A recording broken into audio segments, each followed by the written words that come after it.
ಇನ್ನು ರಾಮಮೂರ್ತಿ ನಗರದಲ್ಲಾದಂತಹ ಕಿರಣ್ ಕೊಲೆ ಕೇಸ್ ವಿಚಾರ ಸಂಬಂಧಪಟ್ಟಂತೆ ಈ ಕೇಸ್ಗೆ ಸಂಬಂಧಿಸಿದ ಆರೋಪಿಗಳನ್ನು ಅರೆಸ್ಟ್ ಮಾಡಿದ್ದಾರೆ. ಬೆಂಗಳೂರು ಪೂರ್ವ ವಿಭಾಗದ ಡಿಸಿಪಿ ವಿಕ್ರಮ್ ಅಮಟೆ ಇದರ ಬಗ್ಗೆ ಮಾತು ಕೂಡ ಆಡಿದ್ದಾರೆ, ರಿಯಾಕ್ಷನ್ ಕೊಟ್ಟಿದ್ದಾರೆ. ಹಣಕಾಸು ವಿಚಾರಕ್ಕೆ ಸ್ನೇಹಿತರ ನಡುವೆ ಗಲಾಟೆ ಆಗ್ತಾ ಇತ್ತು ಆಗಾಗ. ಹಿಂಗೆ ಆರೋಪಿಗಳಿಗೆ ಹಣಕ್ಕಾಗಿ ಕಿರಣ್ ಪದೇ ಪದೇ ಪೀಡಿಸ್ತಾ ಇದ್ದಂತೆ. ನೆನ್ನೆ ಬೆಳಗ್ಗೆ ಕೂಡ ಹಣದ ವಿಚಾರಕ್ಕೆ ಗಲಾಟೆ ಆಗಿದೆ. ಆಟೋದಲ್ಲಿ ಬಂದು ಜಾಕರಾಡ್ ಮೂಲಕ ಹಲ್ಲೆಗೈದಿದ್ದಾರೆ. ಆರೋಪಿಗಳಾದ ಯುವರಾಜ್ ಮತ್ತು ಗಂಗಾರಾಜ್ ಇಬ್ಬರನ್ನು ಕೂಡ ಅರೆಸ್ಟ್ ಮಾಡಲಾಗಿದೆ ಅಂತಂದಿದ್ದಾರೆ. ಹತ್ಯೆಯಾದ ಕಿರಣ್ ಮೇಲೂ ಕೂಡ ಕೆಲ ಕೇಸ್ ಇರೋದಾಗಿಯೂ ಮಾಹಿತಿ ಸಿಕ್ಕಿದೆ ಅಂತಂದಿದ್ದಾರೆ.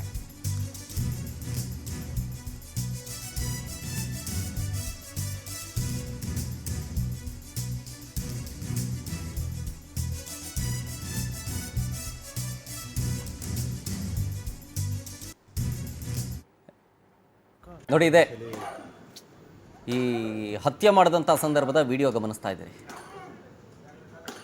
ಮೃತನ ಫೋಟೋವನ್ನು ಕೂಡ ಗಮನಿಸ್ತಾ ಇದ್ದೀರಿ. ಕಿರಣ್ ಆರೋಪಿಗಳಾದಂಥ ಯುವರಾಜ್ ಮತ್ತು ಗಂಗರಾಜ್ ಇಬ್ಬರನ್ನು ಅರೆಸ್ಟ್ ಮಾಡಿದ್ದಾರೆ. ಈಗ ನಡು ರೋಡ್ನಲ್ಲೇ ದುಡ್ಡಿನ ವಿಚಾರಕ್ಕೆ ಇಷ್ಟರ ಮಟ್ಟಿಗೆ ಹೊಡೆದಾಕಿದ್ದಾರೆ.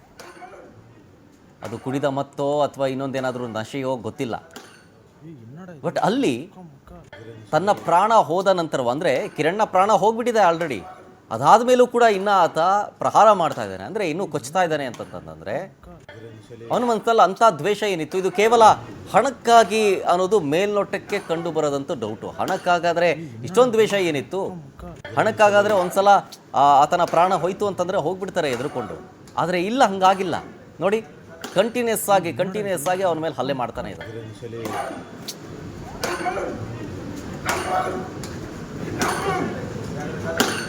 என்னடா இது முக்கா முக்கா சொல்லி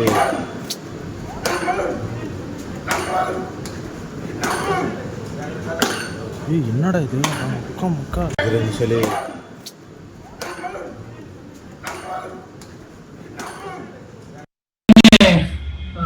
ಬೆಳಿಗ್ಗೆ ಸುಮಾರು 7 ಗಂಟೆಗೆ ನಮ್ಮ ರಾಮಮೂರ್ತಿ ನಗರ ಪೊಲೀಸ್ ಠಾಣೆಗೆ ಲಕ್ಷ್ಮಿ ಅಂತಕ್ಕಂಥವ್ರು ಬಂದು ಒಂದು ದೂರನ್ನ ನೀಡಿದ್ದಾರೆ. ಆ ದೂರನ್ನ ಪಡ್ಕೊಂಡ್ಬಿಟ್ಟು ನಮ್ಮಲ್ಲಿ 198/26 ಕ್ರೈಮ್ ಅಡಿಯಲ್ಲಿ ಒಂದು murder case 103 subsection 1, 3 and 5 of BNS, ಅಂದ್ರೆ ಮುಂಚೆ ಏನು 302 ಅಂತ ಕರಿತಾ ಇದ್ವಿ, ಅದು ಪ್ರಕರಣ ದಾಖಲಾಗಿದೆ.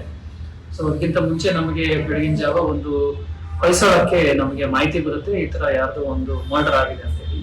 ಸೊ ಸ್ಥಳಕ್ಕೆ ಎಲ್ಲ ಇನ್ವೆಸ್ಟಿಗೇಷನ್ ಟೀಮು, ಸೋಕೋ ಟೀಮು ಮತ್ತೆ ಸೀನಿಯರ್ ಆಫೀಸರ್ಸ್ ಎಲ್ಲ ಹೋಗಿ ನಾವು ವಿಸಿಟ್ ಮಾಡ್ತೀವಿ. ಅಲ್ಲಿ ಈ ದೂರಿನ ಮೇರೆಗೆ ಏನ್ ಕಂಪ್ಲೇಂಟ್ ಅನ್ನು ತಗೊಂಡು ನಾವು FIR ಅನ್ನ ಮಾಡಿದೀವಿ, ಅದರಲ್ಲಿ ಕಿರಣ್ ಅಂತಕ್ಕಂಥವ್ರು ವಿಕ್ಟಿಮ್ ಅಂತ ನಮಗೆ ಕಂಡು ಬರುತ್ತೆ. ನಿನ್ನೆ